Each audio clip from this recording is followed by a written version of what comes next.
Okay, good morning, everyone. My name is Elizabeth Matthews, and I am here today with Megan Kirkley and a few other APD staff. And we are here today to host one of our first QO management webinars. And today's topic is the QO Code of Ethics and Disciplinary Process. If you are joining us today for your continuing education credit, that information will be provided at the end of the training, so please be sure that you stay on for the full length of the training today. We have one document attached to the webinar under the handout section. It is a copy of the slides, so please make sure that you download that material for future reference. We also are recording the training today, and the recording and the materials will be posted to the APD website probably by the middle of next week. So that will be available to you, and you can go back and watch the video at any time. So today, like I said, Megan is here with us to speak about the QO Code of Ethics and Disciplinary Process, and I will be in the background managing the chat box. So throughout her presentation, if you have questions or comments, please feel free to put those in the chat box, and we will do our best to address them during the call. If for some reason we are unable to get to a question, or it is a question that would require a more lengthy explanation, we will get in touch with you after the fact, and we will also be putting out an FAQ if we have a large amount of questions we can't get to. So without further ado, I'm going to pass this over to Megan, and she will get started. All right, thanks, Elizabeth. Good morning, everybody, and happy Friday.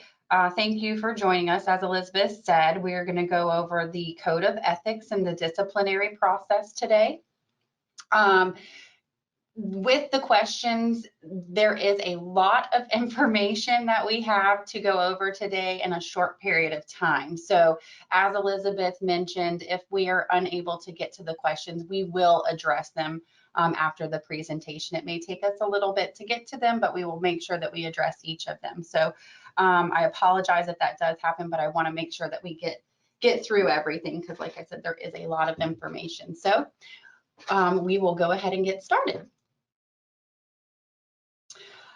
So as most of you know, Laws of Florida 2020-71, formerly known as Senate Bill 82, went into effect on July 1st, 2021.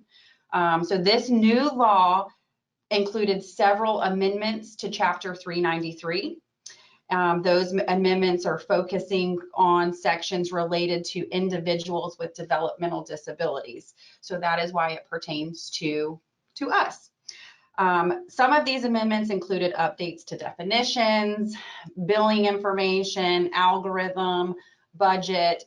One repealed the HCBS service delivery system, and most importantly, there was a section created related to qualified organizations and support coordination.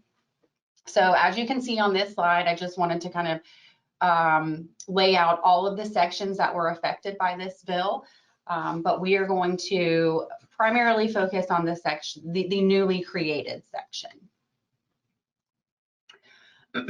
So the purpose of these amendments, as they relate to support coordination, are to provide a more standardized approach to support coordination service provision, as well as ensure support coordinators have the knowledge and skills necessary to excel in their jobs and to provide quality services to our consumers. So during today's training, as I stated, we'll be focusing mainly on the newly created section of 393 as it pertains to the Code of Ethics and Disciplinary Process for Support Coordinators, or QOs. Specifically, we're going to focus on section 393.0663, subsection 2B2, which right here, if you can see my cursor, states that the agency shall use qualified organizations for the purpose of providing all support coordination services to iBudget clients in this state. In order to be qualified, an organization must maintain a professional code of ethics and a disciplinary process that apply to all support coordinators within the organization.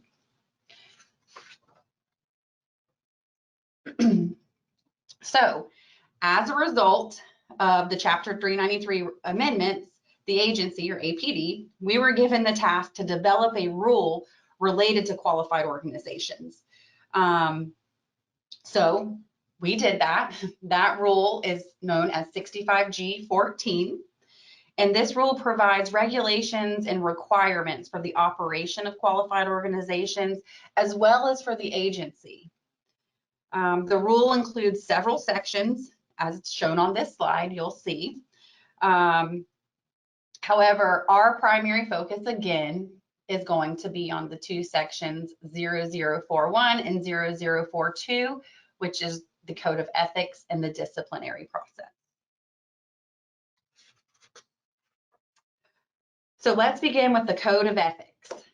Per 65G14, the Code of Ethics is defined as a set of values, standards, and principles to guide decision-making and everyday professional conduct of support coordinators employed by a qualified organization.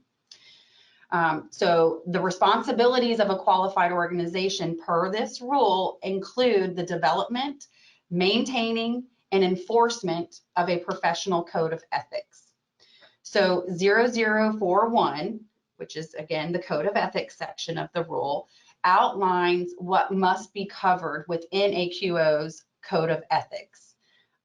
So just to kind of go over a few of those provisions that must be included, that would include preventing or avoiding actual or perceived conflicts of interest among its support coordinators, mandating promotion of client choice, addressing how the qualified organization will ensure client rights are protected, including known or suspected abuse, neglect, exploitation, or sexual misconduct, encouraging fairness, integrity, and civility, requiring support coordinators to counsel clients and, if applicable, clients' legal representatives regarding covered services and criteria for service approval, requiring support coordinators to explore all available resources,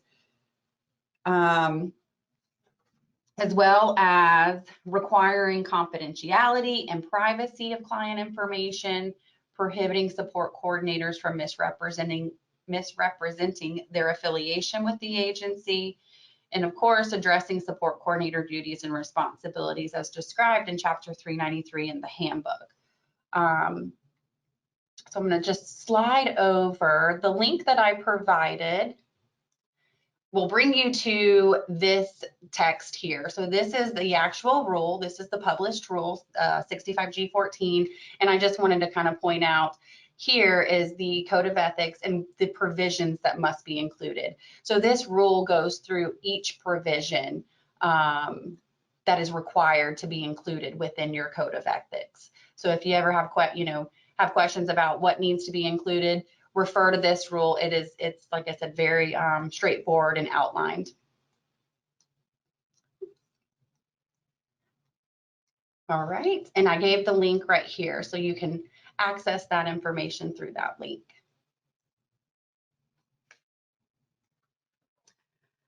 All right, so in addition to ensuring compliance with the requirements set forth within the agency, the agency developed rules and statutes.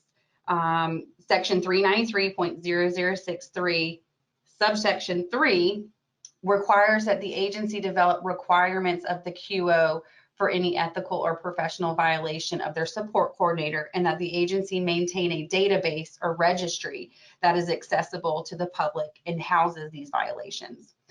So I wanted to include this. I want to walk you guys through the code of ethics and what happened. So, okay, the code of ethics are important. We know that it's a guide for support coordinators, and we want everybody to follow this. It provides professional guidance, things that support coordinators should be doing in their everyday jobs. So what happens if a support coordinator violates that? Well, according to 393, the duties of the agency include reporting this information. So as the QO, if you have a support coordinator who violates your code of ethics, any provision within that code of ethics, it must be reported to the agency. There are reporting guidelines set forth.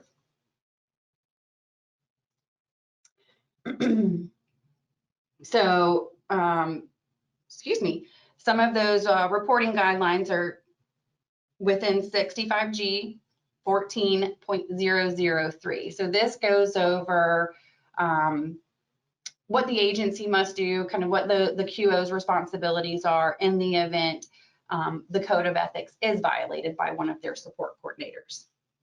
So in order to comply, again, we developed this rule. And this section is titled Agency Monitoring and Oversight. So again, it provides a little clarification in the guidelines to reporting any of these ethical violations. So ethical violations should be reported by the qualified organization within 7 days of the date the violation was discovered, unless, so this is a big caveat here, unless the violation threatens the health and safety of the client. So any violation that could cause the client's physical, mental, or emotional health to be significantly impaired must be reported within 24 hours.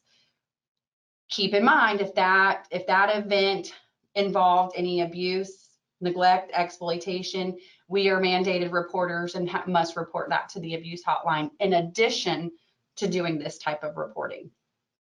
So this is not just a one and done. Well, I've reported it, so I don't need to report it to the abuse hotline. If it does involve abuse, neglect, or exploitation, we still want to make sure that we're following that abuse reporting and meeting our mandated reporter responsibilities.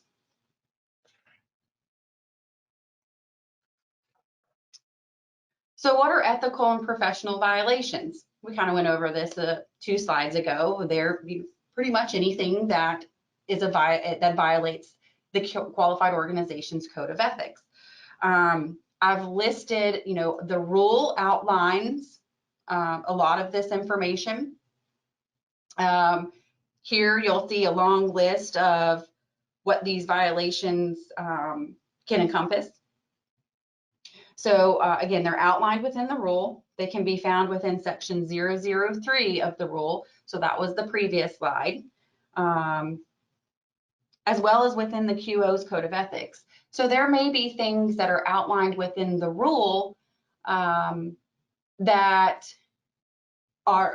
may be things that are within the QO's code of ethics that may not be outlined within the rule.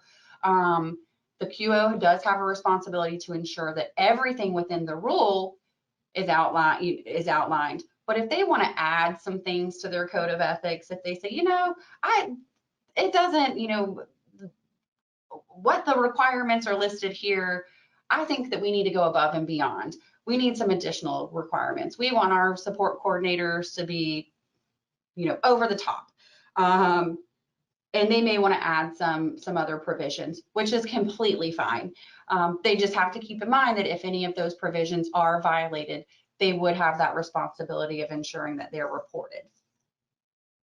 So the violations, as you'll see, they can include handbook violations, statute violations, and any other agency rule violations. So again, any of these occur, must be reported. And we have that 7-day report or the 24-hour dependent upon the severity. So the reporting, well, how is it discovered? How is a violation discovered? Well, there may be several different ways a violation could be discovered. There could be an internal audit. Let's say you know, as a supervisor of a qualified within a qualified organization, you like to go through your those that you supervise, you like to go through their notes, and you like to make sure, you know, let's say once a month you do this just to make sure that they're on track and things are going like they should, they're providing the service like they should, there's no follow-up that hasn't been completed, so on and so forth.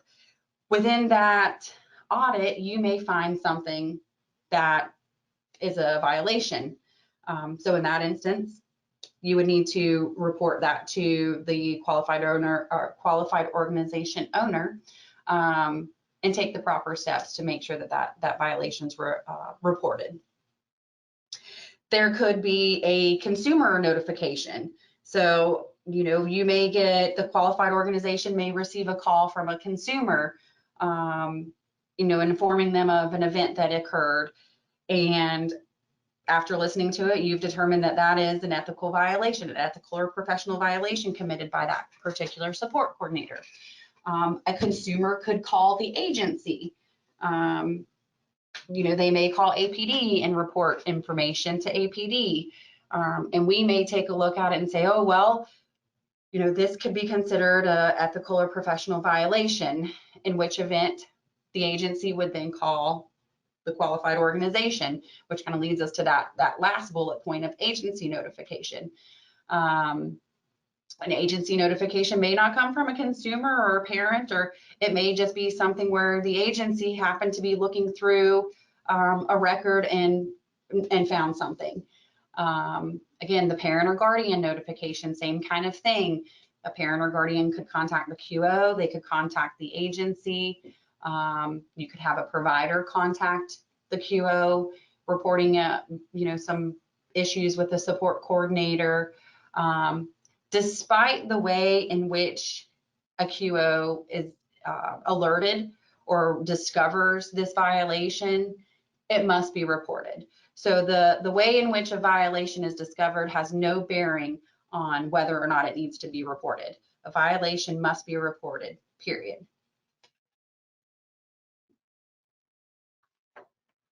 So how do you report a violation? Well, violations should be reported through the APD iConnect system. There is a form within the system that requires that has all of the required information. If you scroll over, so I've highlighted the main points. So these are each bullet point that must be completed. If you hover your mouse over these, which this isn't because this is a screenshot, but in the system, if you hover your mouse over each topic, it will actually provide you with a short little explanation as to what needs to go into that box. So for instance, a detailed description. Okay, well, what does that involve? That should include the date of the violation, how and when the qualified organization discovered the violation, if applicable, client or clients that were impacted and how they were impacted or affected, and then a list of any individuals or witnesses who were involved with the violation. So again, hover your mouse and it's going to give you a pretty detailed explanation as to what needs to go into each box. There's also, and I've posted the link here because there was a small amendment, but there was also an advisory sent out back in 2021 regarding the reporting of ethical violation. And that advisory includes some instructions on how, and it, you know, includes screenshot and kind of a step-by-step walkthrough of how to report a violation. So that's a good resource too if you run into a violation that needs to be reported. Access this resource, and that, like I said, should give you a step-by-step, walk you through exactly how to report it. So again, the form does go over everything that must be reported. And like I said, those include name of the qualified organization, the name and Medicaid provider identification number of the support coordinator who committed the violation, Now let's say there was 2 support coordinators involved. If there was more than 1 support coordinator involved in a certain violation, a separate form would be needed for each support coordinator. Okay, so the form can't, the form is for one, can only capture 1 support coordinator, but if there were more than 1 violations that occurred within that particular situation, you can report the addition, more than 1 violation. So the form does allow you to move over multiple violations if multiple violations occurred. However, again, just reiterating that the form is specific to 1 support coordinator. So if more than 1 support coordinator is involved, then a separate form would need to be filled out for each. Again, the detailed description of the violation. And then lastly, any actions taken by the qualified organization in an effort to correct, resolve the issue, as well as in an effort to prevent the issue from occurring in the future.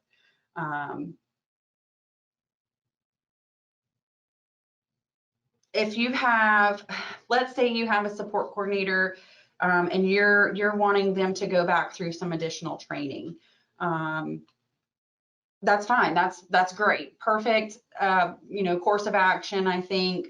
And if it's going to take a little bit longer to get, obviously training, sometimes it takes a little longer. You may have to wait for a course to open up or something like that.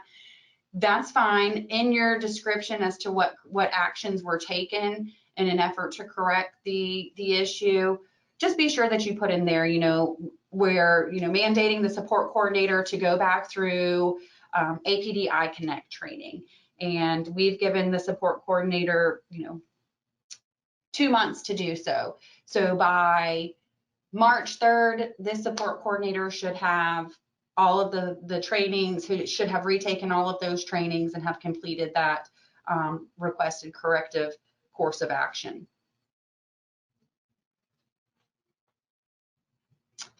All right. So now that we've reported the violation, where does the violation go from there? What's the point of reporting the violation? Well, again, if we refer, referring back to, I think it was slide 3, the agency has a responsibility of keeping a database of these violations, of when these violations occurred.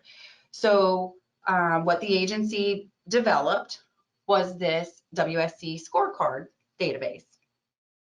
So the scorecard database is where all of the violations are imported. It includes, I'm sure, well, hopefully you guys have actually gone out and taken a look at the scorecard and just kind of familiarized yourself with the way in which it's designed and how it works. But essentially, the scorecard, like I said, includes information related to specific support coordinator. So it's going to show that support coordinator, the qualified organization that the support coordinator is currently employed with. It will show the years of experience of a support coordinator. And now those years of experience, that has been modified from the initial rollout. Initially, it was giving a specific number of years. That's been modified to give a year range instead. So it's indicated by less than 1 year, 1 to 5 years, and more than 5 years. The scorecard also includes the overall satisfaction score. So as you all know, each year you send out your satisfaction surveys to your consumers, and your consumers fill those out, and you use those as a baseline as to, what do I need to improve on? Is there anything I need to improve on? What am I good at? You kind of use those to, like I said, as a baseline to learn more about yourself. Hopefully that's what you're using it for. So those satisfaction scores are actually going to be reported within the system, and they will be displayed on that scorecard. So it's going to be an average displayed on the scorecard. Lastly, what's displayed on that scorecard is a count of the reported violations. So hopefully most of you will have 0. But if you do have a violation, or you have a support coordinator who a violation was reported, that number is going to be displayed on the scorecard. So if it was only 1 violation, it will display the number 1. 2, display 2, so on and so forth. Those violations follow, or excuse me, those scorecards follow the support coordinator. So when a support coordinator, if a support coordinator leaves a qualified organization, and let's say they move to a new qualified organization, despite where that violation occurred during that WSC's career, it's going to follow them to any other qualified organization that they go. So again, just, we want to be mindful of what we're reporting and making sure that it is an ethical or professional violation. Excuse me. And then in addition, now I know it's kind of worrisome. Well, the scorecard shows the violation that occurred. It will show, so it's going to provide a list. Here, I'm going to actually go to the next slide because so this is kind of what the scorecard looks like. So it's going to provide this list here. These are all of the ethical or professional violations that are listed out within the rule. And so as I talked about earlier, as far as the count, if you were arrested, it's going to show a 1 there because that violation should have been reported.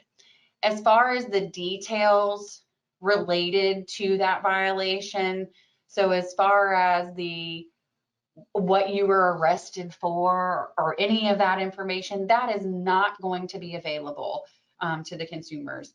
This is a public site. This is available to the public. So anyone who comes on APD's website is able to access a scorecard, any scorecard that they desire. So again, information detailing the actual violation as to what occurred and why it was a violation, that is not going to be included in the scorecard. It's simply going to say that you have 1 count of this particular violation, and that's it. It's not going to go into detail as to why. So once the violation's entered into iConnect, the QO will then notify the region that, hey, I submitted this violation. Can you go in there and check it out? The region's going to go in. They're going to review the report. What the region is looking for is they're looking to make sure that you have included everything that's required within the rule. So that's going back to slide 10, where we talked about the detailed description, the name of the qualified organization, the name and Medicaid provider ID of the support coordinator, all of that information that we discussed that was required. That's what the region's going in and looking at. They're going to make sure that you have actually completed all of that information and that those requirements have been fulfilled. So after the region reviews that and verifies that, yes, they have met all of those requirements set forth within the rule, the report is then sent to state office for the final validation, and then the violations are uploaded into the WSC scorecard. So again, it's not going to go into, I know it's kind of alarming when you're looking at this going, oh gosh, well, if I have this violation and, it was an off day and whatever happened, I don't want people going in and judging me for that 1 violation and being able to read the detail. They will not be able to read detail. They will just see numbers. And again, I just want to reiterate, it is available to the public. So this is something that is part of the law requirement, is that we make it accessible to the public.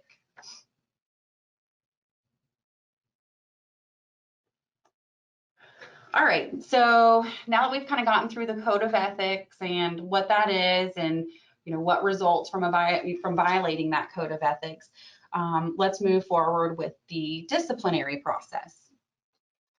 So like we talked about earlier, the qualified organization is required to develop, maintain, and enforce a disciplinary process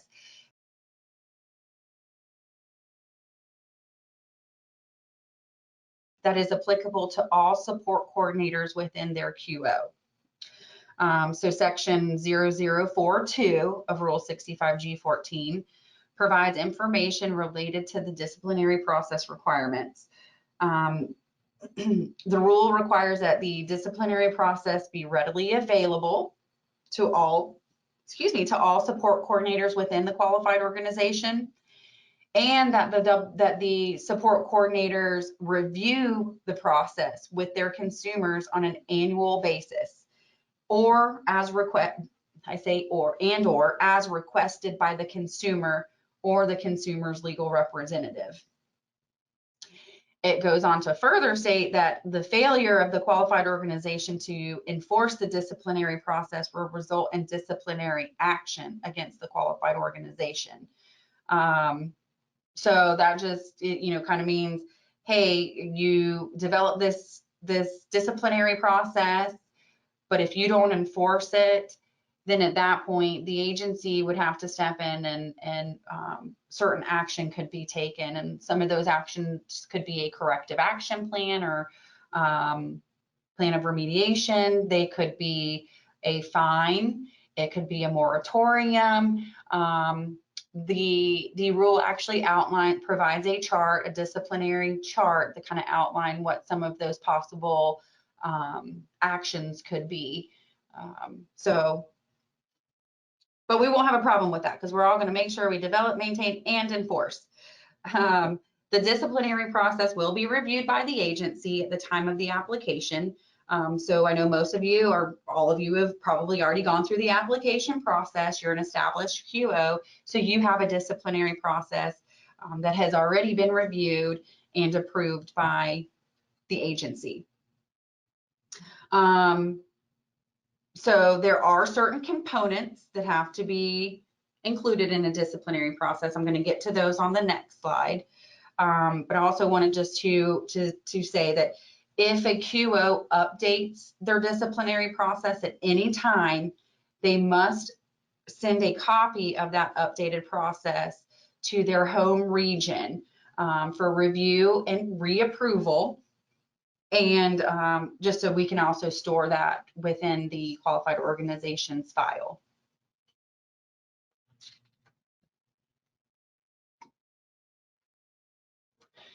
All right, so let's talk about some of the requirements for the disciplinary process. Again, if you refer to section 0042 of 65G14, you will see a full list of all of those components, which must be included within the disciplinary process. So these include a comprehensive review of the violation to determine its impact within the organization, including its impact on service delivery to clients. Any support coordinator who is responsible for a violation will meet with his or her supervisor to review and address the violation, which may include discussing factors that led to the violation, discussing whether this is a repeat violation for the support coordinator, and discussing how the violation will be avoided or prevented from reoccurring, which may include requiring additional training for the support coordinator or development of additional job aids to help the support coordinator improve his or her performance. Disciplinary action must commiserate with the support coordinator's violation. So what that means is it should kind of match. It should, the discipline should match up with what that violation was. So we don't want to over discipline, but we don't want to under discipline either. We want to make sure that we're taking into consideration all of these factors discussed above and to figure out, well, what is the best course of action or the best course of that disciplinary action that's going to prevent this from occurring in the future, and that's going to help this support coordinator understand why that violation occurred, understand the entire process. So again, we don't want to over discipline, but we don't want to under discipline either. And then of course you want to make sure that there's appropriate follow-up. So if part of your disciplinary process for a certain violation was, like we talked about earlier, additional training, you want to follow up with that. You want to make sure that that additional training was completed and completed successfully. So these are minimum requirements. I want to point that out.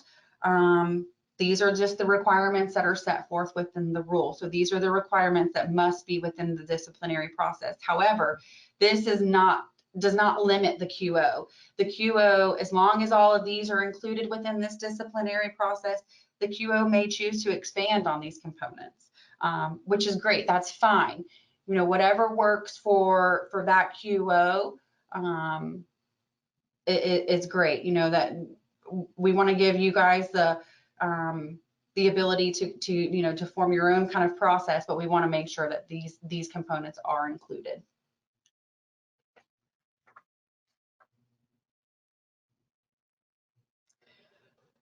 So as we mentioned in slide 2, laws of Florida 2020-71 require all qualified organizations to maintain a professional code of ethics and disciplinary process, and that must apply to all of their support coordinators.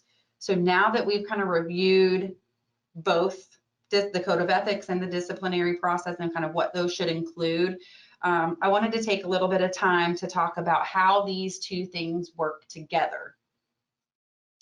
So as we kind of stated, the code of ethics acts as a standards or expectations for a support coordinator, which all support coordinators within a qualified organization must abide by. So if a WSC fails to abide by these standards, the qualified organization is required to take action against the WSC. The first course of action would be to report. So if it is an ethical or professional violation, we want to make sure that the first thing we're doing is we are reporting that violation through the APD iConnect system. Within the report, the QO is going to provide the details related to their disciplinary actions. So kind of what we discussed in that previous slide, that disciplinary action must include all of that. So when you're reporting your violation through the APD iConnect system, you want to kind of make sure that you're referencing your disciplinary process to make sure that you're following that disciplinary process, and that's what you're going to be kind of referring to in that course of action box within the APD iConnect system form, within that ethical and professional violation reporting form. So again, that the action should align with your disciplinary process. This also sets up a standardized and equitable process for the qualified organization. So it kind of helps eliminate or at least mitigate any accusations of arbitrary responses by qualified organizations as they relate to disciplining their WSC. So this kind of gives us okay, this happens and this is the action we're taking. Doesn't matter who you are as a WSC, we're going to take the same course of action with you as we would with A, B, or C support coordination when it involves this type of violation.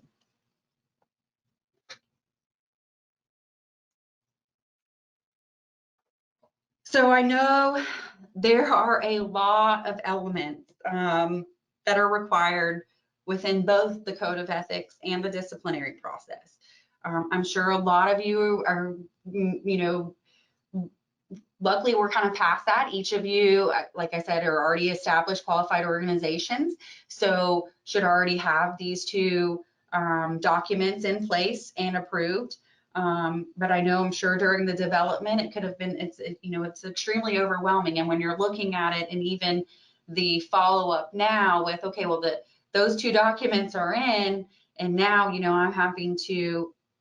we're at the point now where we're having to maintain and enforce. So we've developed them, but now we're maintaining and we're enforcing them. And that in and of itself can be extremely overwhelming. So, you know, the agency wanted to kind of, we wanted to try and help out as much as we could with the documents themselves, with giving kind of being here to support you all. If there is a question, if you have a question about a violation, if you're not certain, hey, this happened, but I'm not sure if it's really, if it classifies as a violation or if it doesn't. You know, if you ever have any kind of worry or concern about that, feel free to reach out to, you know, to your region. And the region may have to reach out to us. We're all still in this learning process. So we're learning every day. And a lot of it we have to talk through. And I'm sure you guys are experiencing the same thing, but kind of as a, you know, making sure we're covering all of our bases. If you run across something that you're just not quite sure of, and you're not sure if you need to report it or not, reach out to us. Let us know. We'll be more than happy to kind of talk through it and figure out if we think that that's something that, you know, yes, needs to be reported, or well, no, that doesn't technically qualify as a violation. And we can talk about kind of where we would go from there. So I wanted to kind of outline all of the different resources that we have come up with. Again, a lot of these you have already probably accessed or at least seen, but they are all available on the APD website under the Qualified Organization tab. And there are different templates. So if you ever, you know, if you have your code of ethics, but you figure you want to change your code of ethics, there's a template out there that you can use. There's a template that the agency developed, which is, you know, we would approve that. The agency assisted in that development. Or it may be there is another template that is that you're able to edit. So you could, you know, kind of those of you who decide, well, I want to expand on my code of ethics, or I want to expand on the disciplinary process. There are templates out there that you are able to edit to your preference. However, again, I just want to reiterate that they might, if you do decide to go that route, which is great, just be sure that you're not removing any of those requirements that must be there per the rule. Lastly, I know you guys are all familiar with the support coordination advisories. We're continuing to send those out. Anytime we have new information or if there's changes, again, this is all new to everyone, and so there are a lot of changes. And like you saw in the previous slide, we had to amend the reporting advisory, you know, not too long ago. So there are changes that are taking place as we kind of move forward with the implementation of the laws of Florida. And so as we do that, we will be sure to continue to provide those advisories and include all of that, those updates, and just, you know, trying to keep you all abreast as to what changes are taking place within the agency, within legislation, all of that good stuff. So make sure that you're, you know, like I said, I'm sure all of you are accessing those, but those are a good tool as well. And that concludes my presentation. I know, like I said, I know it was a lot of information in a short period of time. So at least we do have looks like about 15 minutes left for some questions. Thanks, Megan. That was great. We had so many questions come in. It was actually pretty difficult to stay on top of them. So I think what would be best is if we go through them and do an FAQ and get that out to people because of just the amount that we received. But if you don't mind, I am going to take back screen control because we received some questions on where to find information on the website. So since we have a little bit of time, I'm going to kind of do a little walkthrough on the website. Okay, I think that's a great idea. Okay, cool. So let me get the right monitor. Okay, so everyone should now be seeing the APD homepage. And the first thing I want to show is we had a few questions come in about the scorecard and where to find the scorecard. If you go to the homepage, we have this link right here, and you can either click the square or click the link, and that will jump you directly to the scorecard.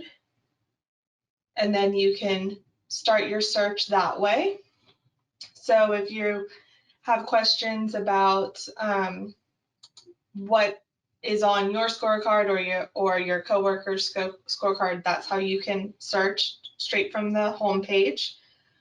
You also mentioned where we've been putting advisories, and we did have a little bit of a change on the website. So as you guys are familiar, we always do the WSC advisories on the support coordination page, and that's towards the bottom. We've updated all of the 2022 advisories. They are here, and then all of the 2021 and older. So if you're ever looking for an advisory that is from 2019 or 2020, we keep them here. We just drop them to the bottom of the page and combine them all in one drop-down menu. So you can always find them. I think we go as far back as some of these are 2015, 2016. So if you're looking for historical advisories, they would be there. Also, just a little tidbit for the WSCs that join my other webinars, here's where I put that material. So if you were on last week's webinar, the recording is here and the materials are here. Specific to these QO management webinars, we're going to put them on your QO page. So you're going to go to your qualified organizations page, and we will have a section here, videos and materials. So the information from today will be found in these two sections. And then also you all may have noticed the new QO exclusive advisories. So we have that section here with the advisories that only go to QO management. So depending on what you're looking for, you might find it on the WSC page, or you might find it on the QO. Think about what you're looking for. If you're looking for something that is QO management specific, it's going to be found on the QO page. If it's more of a support coordination and even CDC plus overview, information that would involve every single support coordinator out there, you're going to probably find that on the support coordination page. If you ever have any questions on where to find the information, you guys can email me. I'm happy to share and direct you to the right place so that you can find your information when you need it. Okay, that was my little tutorial of the website. Hopefully that answered some of the questions that came in. And yeah, if you have questions about that, then just send me an email. We are going to end a few minutes early and take that extra time to go through the questions that came in live. So I'm going to switch gears and get your assessment information up and available for you. So just one moment so you can.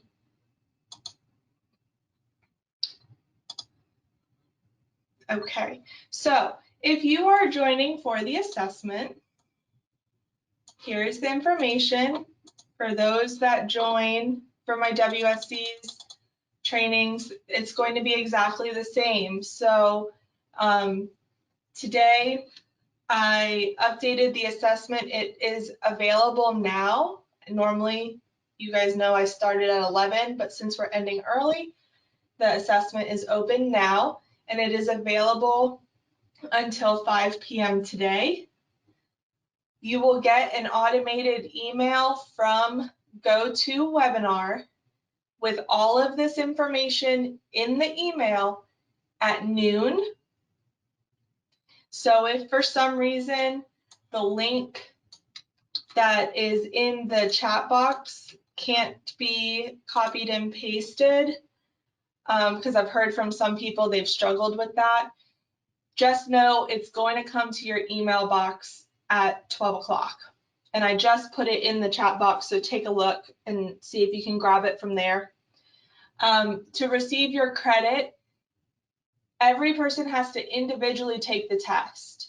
So if you joined as a QO, like if all of you are together and logged on as one, you have to each log on and take the test. You cannot take that test together because it won't give you your unique certificate and your unique credit.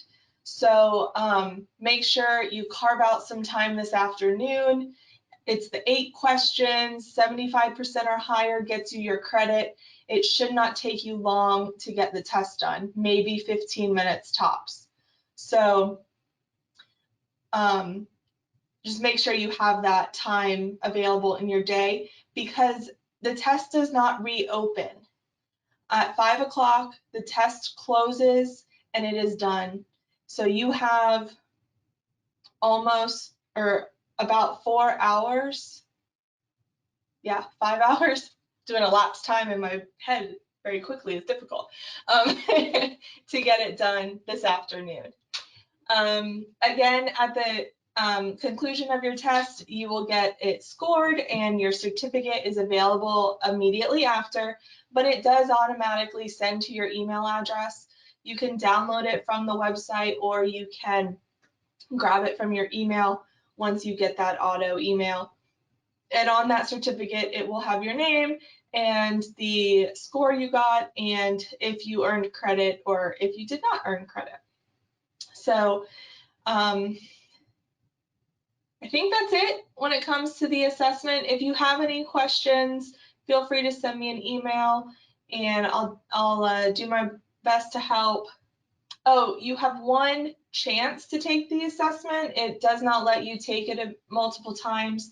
So it is only 8 questions, but take your time, read through them, because it is only a one opportunity assessment. I am putting the assessment in the chat box again. I see that there were some questions to resend that, so check your chat box, or it might be called question box. I'm not sure what it looks like on your end. And then let me know if you're trying to access it now and it's saying it's closed, let me know. I updated the time, so it should not be an issue, but it's always good to double check.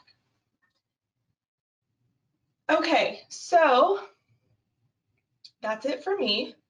Megan, did you have any final thoughts or comments before we sign off? No, none that I can think of. I appreciate everybody joining in, and I hope that you found it informational. And as I stated, I have an open door policy, open email policy. I left my email, so please feel free if you have any questions as they relate to the rule. If I can't answer them, I will find someone who can. So again, I just thank you all, and happy Friday. That's it. Great. Okay, thank you, Megan. Thank you, everyone, for joining. Thank you for my other APD staff that were answering questions as they were coming in. I really appreciate that you took your time this morning to join us, and we hope that the presentation was informative and helpful. If you have any questions, contact me, Elizabeth Matthews, or Megan Kirkley. Our email addresses are our first name dot last name at apdcares.org. So I will leave this up for just a few more moments, but have a wonderful day and a good weekend. Thank you.